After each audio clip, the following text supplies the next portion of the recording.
Welcome to English Easy Hub. Join us as we ignite the flames of your English learning journey together. Please subscribe to watch and embark on your English learning journey. Don't miss out on the exciting content. In this conversation, Simon seeks guidance from his professor on how public speaking can improve his spoken English. His questions delve into the various aspects of public speaking, from overcoming nervousness to finding one's unique voice. And the professor provides insightful responses that highlight the multifaceted benefits of public speaking. The professor not only addresses Simon's concerns, but also offers actionable techniques for improving clarity, engagement, and authenticity in English communication. This dialogue captures the transformative power of public speaking in enhancing language proficiency, confidence, and personal expression. Hi, Professor. I've been thinking a lot about public speaking lately. Do you think it can really help improve my spoken English? I mean, will it enhance my fluency, or is it more about confidence? That's a very thoughtful question, Simon. Public speaking can absolutely improve both your fluency and confidence in English, but it goes even further. It sharpens your ability to convey ideas clearly and persuasively. By practicing public speaking, you push yourself to speak in a structured, coherent way, which naturally boosts your language skills.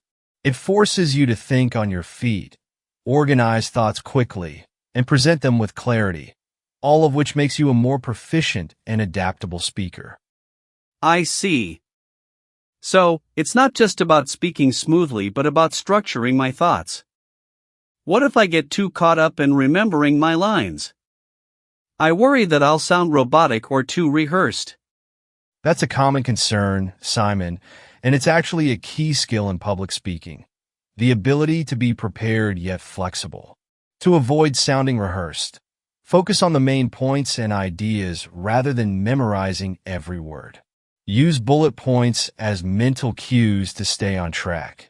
It also helps to practice speaking more conversationally, like you're having a dialogue with the audience.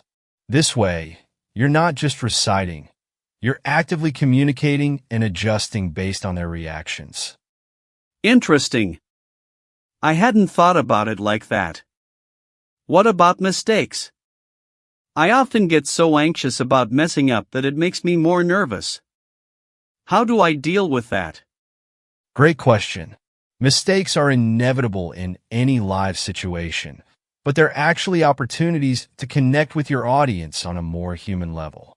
One approach is to view mistakes as natural moments rather than failures. If you forget a point, pause, smile, and either move forward or quickly recap what you intended to say. Audiences are often more forgiving than we think, and showing a bit of vulnerability can make you appear more relatable. Over time, you'll develop resilience, and even the occasional stumble will feel less significant. That's comforting. I guess making mistakes isn't the end of the world. Speaking of connecting with the audience, how important is body language in public speaking? Body language is extremely important. It reinforces your words and can either build or undermine trust.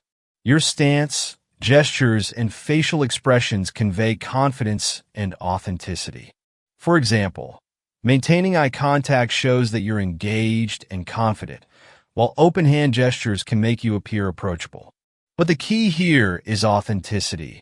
Exaggerated or forced gestures often distract rather than help.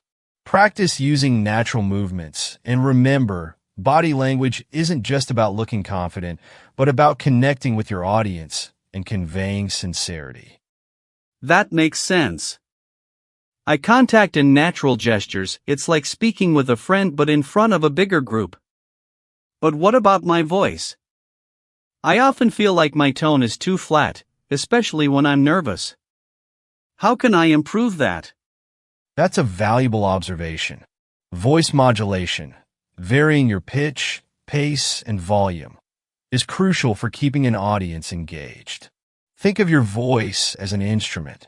When you emphasize certain words or use pauses strategically, You add emotion and interest to your speech. Try practicing vocal exercises that enhance your range, like reading aloud with exaggerated emotion. This will make your tone more dynamic and prevent you from falling into a monotone. And as you practice, listen to recordings of yourself to identify areas where you can inject more energy or warmth. I like the idea of using my voice as an instrument.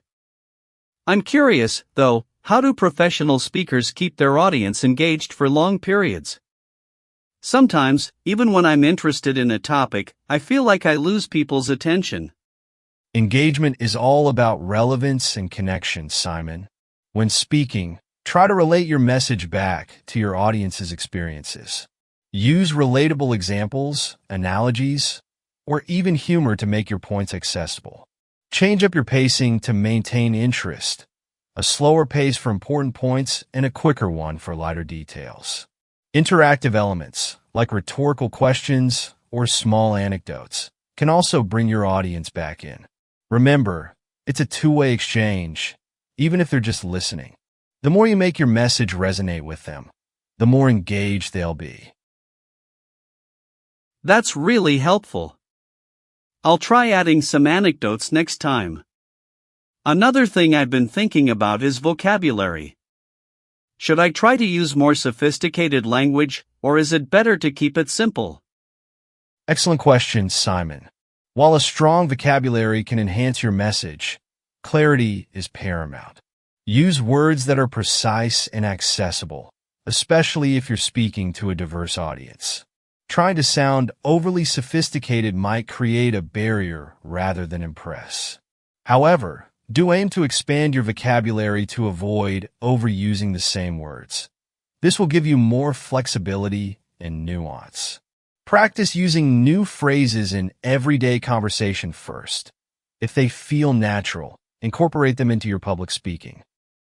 Got it. Clear and precise over complex. One more thing that puzzles me is timing. I often struggle with pacing my speech. Sometimes I rush, and other times I pause too long. How can I improve this? Timing is indeed an art. To manage your pacing, try practicing with a stopwatch to get a feel for how long your key points take. Start by breaking down your speech into segments and timing each one. Another technique is to consciously pause at the end of each main idea. Pauses help you regain control of your pace and give the audience a moment to process your words. Don't be afraid of silence. A well-placed pause can be powerful. Over time, you'll develop a rhythm that feels natural and allows you to adjust based on audience reactions. That's great advice. I've always thought pauses were awkward, but I see how they could actually be useful. Are there any specific exercises or routines you recommend to prepare before a public speaking event? Absolutely, Simon. First, practice in front of a mirror or record yourself. This allows you to see how you appear and make adjustments. Deep breathing exercises are crucial for calming nerves. Try inhaling slowly, holding for a few seconds, and then exhaling to release tension. I also recommend doing vocal warm-ups, like tongue twisters or humming, to loosen up your vocal cords. Lastly, visualize yourself succeeding. Imagine delivering your speech confidently, seeing positive reactions from the audience. This mental preparation can give you a significant confidence boost. Visualization sounds powerful. I'll try it. Last question, Professor, how do I find my own style in public speaking? I've watched many speakers, but I'm not sure how to develop something unique to me. Finding your style is a journey of self-discovery. Pay attention to how you naturally communicate. Are you humorous, straightforward, or perhaps philosophical?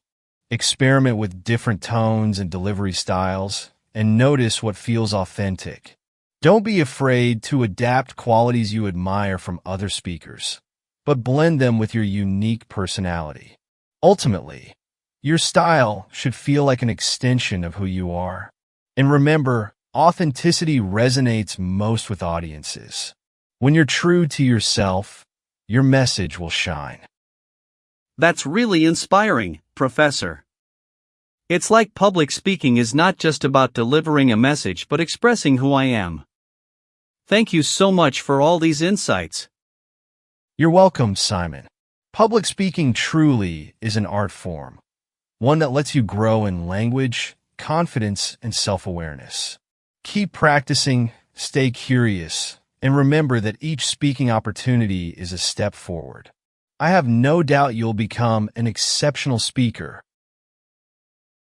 Through this in-depth discussion, Simon gains a comprehensive understanding of the skills required for effective public speaking. He learns that successful communication is not merely about fluency or vocabulary. It also involves structuring thoughts, managing nervousness, connecting with an audience, and developing a unique speaking style. The professor emphasizes that each component, voice modulation, body language, pacing, and vocabulary, contributes to a compelling and authentic delivery.